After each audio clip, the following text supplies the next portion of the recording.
It's an absolutely gorgeous day. The Welsh Cup final is on the horizon now. How are you feeling about that? First time in 72 years, so I'm so happy for everybody at the club. Hopefully now we can go on to win it as well. 1954, the last time that this club was in the final. So how are you dealing with that? Because it really is a big deal. Yeah, I think it is. I think, you know, sometimes as a club like Flint, how you judge success can be in ranges of different things. Obviously at TNS winning the leagues and Connors Keys with last year with Europe and obviously the Welsh Cup. So the lads have got a chance to make their own history, create their own history. They've done really well. Carnarvon are a really good team. The firepower's very, very good. But we've had some really good games against them. But I think that if you look in particular since the split, things really seem to have clicked for Flint as well. Yeah, selling Isaac Lee was perfect. Changed the way we played. He's been brilliant, Isaac, but ultimately we had to change the way we played as well. We're losing Isaac building out from the back. Isaac Lee! Yma'r Flint yn gyfartal. Give us a little bit more structure behind the ball, and it seemed to be perfect for us at the moment how we're playing. We're unbeaten, it's leading into it. And yeah, long may it continue.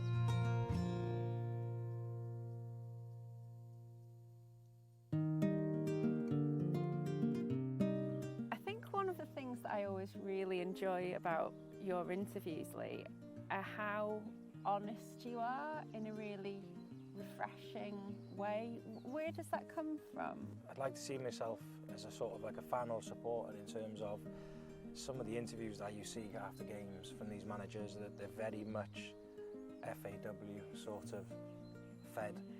You said that, not me. No, and it's no problem with that if that's how they want to be. I'd like to see a game of football as if we were watching it in a pub, or if the fan was paying customers to watch it. And I think a spade's a spade, and you know, if you've lost and the team's been better than you, I think you give them the due credit. And obviously if you've had a good result or a good performance, I think it's equally the same to make sure that you're able to praise your team as well. I think it's come from, you know, my past as a person, as a player. You started out in Coventry with Gordon Strachan as your manager. You know, they don't come much more wow and impressive than that, do they? Yeah, I started off young, had to move away from a very early age. You know, that's one of the reasons why I manage the way I do now, because back then, I think that was 1998, managers didn't really have any emotional towards people. So it was important that along my journey that I understood the man-management part of the game, and it's people first and the players will follow second, and that's the really good balance that me and Evo's got.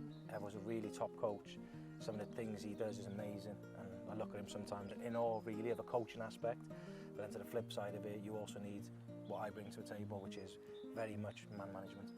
If we can just go back to your own experience as a player as well, you know, we mentioned some incredible managers you worked under. You had Nigel Clough, you had Terry Yarrath, we've already mentioned, you had Gordon Strachan.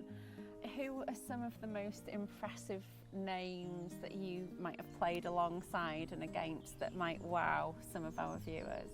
First and foremost, you go straight to that Coventry days back in the Premier League, you know, working with the likes of Gary McAllister, Robbie Keane, John Hartson, Bellamy, many more internationals, the Hadjis and the Chippos. It was a great learning curve for me to be up against them in training.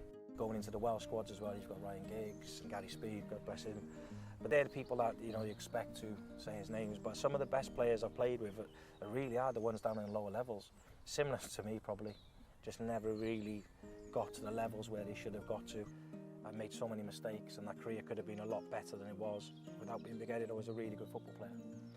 Technically really good football player, but I didn't have the other stuff that certain people did who went and maintained and had really good careers in the Premier League. I didn't particularly work that hard as a football player, I just had the natural ability to go and do it. So yeah, there's regrets in terms of that, but then to the flip side of it, it's made me the person I am today.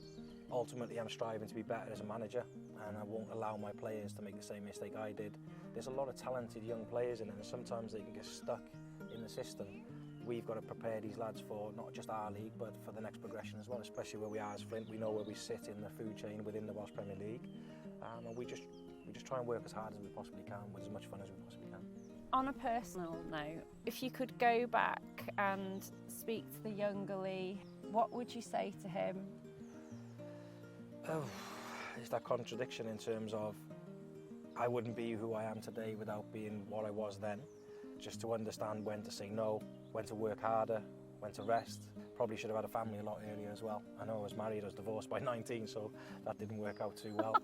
But sometimes I think you have to go through some difficulties to realise who you are and then maintaining that. Obviously now where I am now is I am who I am, and you know, if you're in the circle, you're in, and if you're out, you're never going to get into my circle anyway. So that's the way I live my life. Am I in the circle, Lee? You could be in the circle now. Yeah. Thank you. Oh, listen, it's been such a pleasure to come here and speak to you today, and thank you for speaking so honestly as well. And in terms of that big final that's coming up, the first one in 72 years, enjoy every moment. We wish you all the best. Thank you very much for having me.